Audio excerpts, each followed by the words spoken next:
Today, Entrepreneurious is in Columbia, Maryland, visiting The Third, a nonprofit organization supporting women of color in business. Let's go meet the founder and CEO, Laura Bacon. Meet Laura Bacon, a true force of nature who had a vision to build a supportive community where women of color could connect, thrive, collaborate, and grow. My name is April Williams, business owner, creator, and host of Entrepreneurious. Join me as I travel around the DMV to find out what it really takes to launch and grow a small business. Laura, thank you so much for having us here in this beautiful space. Welcome. Welcome in. I do feel welcome. That's the whole plan. The intentionality is that everyone feels welcome here. It's wonderful. And I'm going to tell you, the first time that I walked into this space, just amazed at how stunningly beautiful it is. The architecture, the flow of the space, and the design. Tell me a little bit about how you took that dream in your head to launching this nonprofit called The Third. The first thing is I had a fully formed vision. I could see everything that's here, I could see it. So then it was believing that I was capable of learning new things and understanding maybe where to go, making a mistake, not getting discouraged, continuing to press on even when things didn't seem like they were going to work out. Really tapping into the community for support, to bounce things off of, to work alongside, and here we are. And here we are. It's gorgeous. Thank you so much. And so tell me about the timing from your head to conception. Sure. So January 2019, I honestly just woke up one morning with this full concept in my head. I didn't get our 501c3, we're a nonprofit. I didn't do that until July of 2019. And actually it was, my grandmother passed when she was 92 in June of that year. Wow. And when she passed, it really put inside of me the urgency to act on this thing that's been brewing in my head, because at 92 years old, she was a wildly dynamic, amazing woman, but with not afforded the same opportunities that I'm afforded. So how would I waste these opportunities?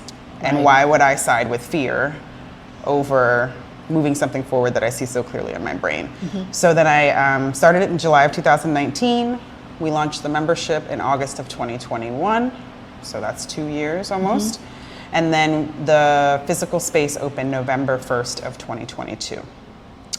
So it does take time. You can't just wake up. It doesn't just take time, it takes like double time. It takes longer than you think, than you imagine. Of course. Right? But you mentioned that you're a 501. Yes. Right?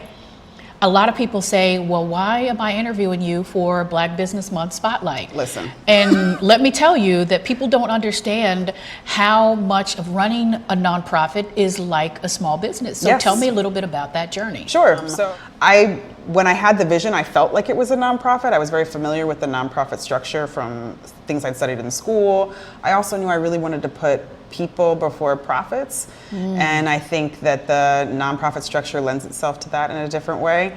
So at the end of the day, we are a business. We're a business with a lot of regulations. There are a few components that are here, because when you are a nonprofit, you have to think about how to generate that revenue. Yes. Right. So tell me about the different components that you have here at The Third. Sure. So we do, some of our revenue comes in through grants and foundations, obviously. That is laborious work and not necessarily a given.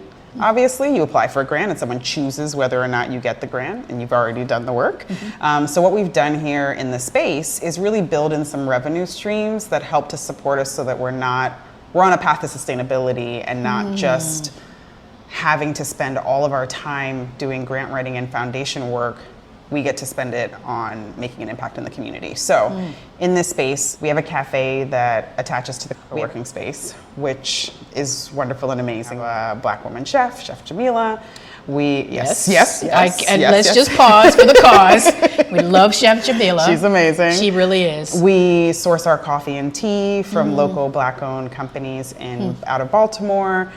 We try to keep things very local, and we try to keep things pretty Black. But it's a service to the community. Here in Howard County, finding a locally run cafe you really can't find that anymore. It harkens back to a different time. Right. And I think people are longing for a place to feel like they can walk in and someone says, oh, hey, I remember you, or this is your order.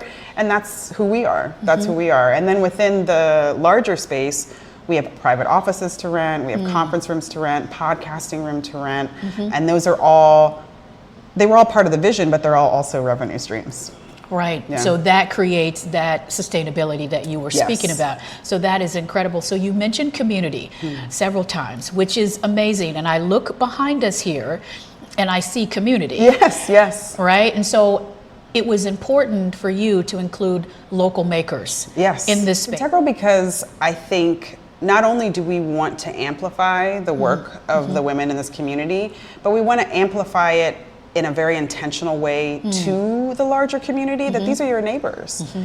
By shopping here, you're contributing to the economic health of where you live. And it's important. And I think Howard County has a very unique population that I love to believe is actually set up towards being intentional with their funds. But I think all of us want a way to do it that's easy. Like we can find that independent store, or we can go to Amazon. So what I'm trying to do is kind of give them a one-stop shop. If you're already coming to get your coffee, why don't you also pick up some shea butter from a local maker? If you're already coming here to work, maybe you also need a bag to give to a friend. The idea is through the whole space is really that you can meet multiple needs in one spot.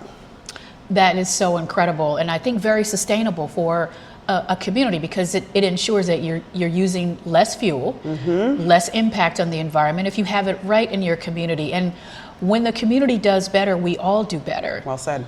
Right? So we definitely appreciate that being so well thought out, Thank what you. you guys have done here. Thank you. Partnerships. Yes. You can't do this with just, well, I hope we can do it. Yeah. Right? You have quite a few partners. We do. Tell me a little bit about how you curated that fantastic list and group of partners. I think one, I'm just a relationship-based person. Relationships kind of feed like my food.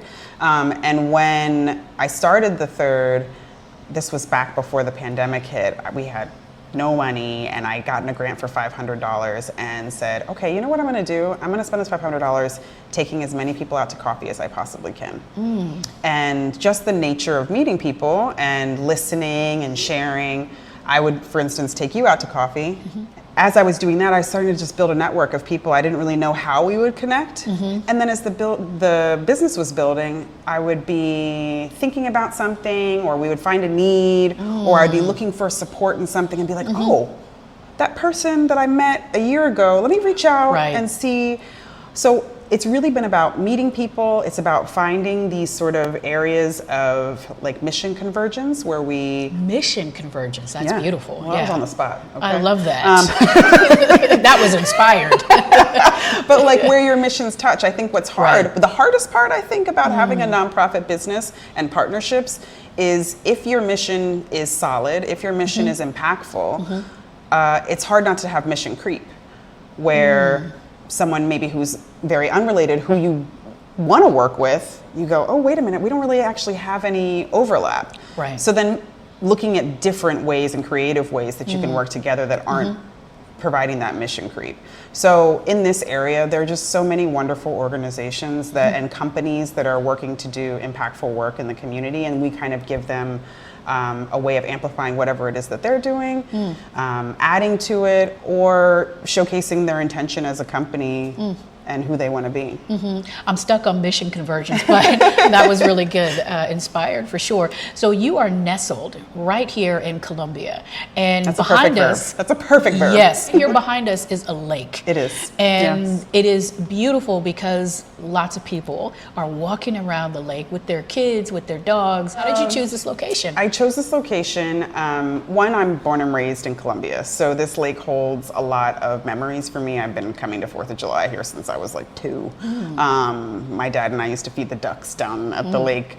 So there's a lot, like my prom pictures I think are down here. Wow. So there's a lot of history for me around the lake and just what it has meant to my life here in Columbia.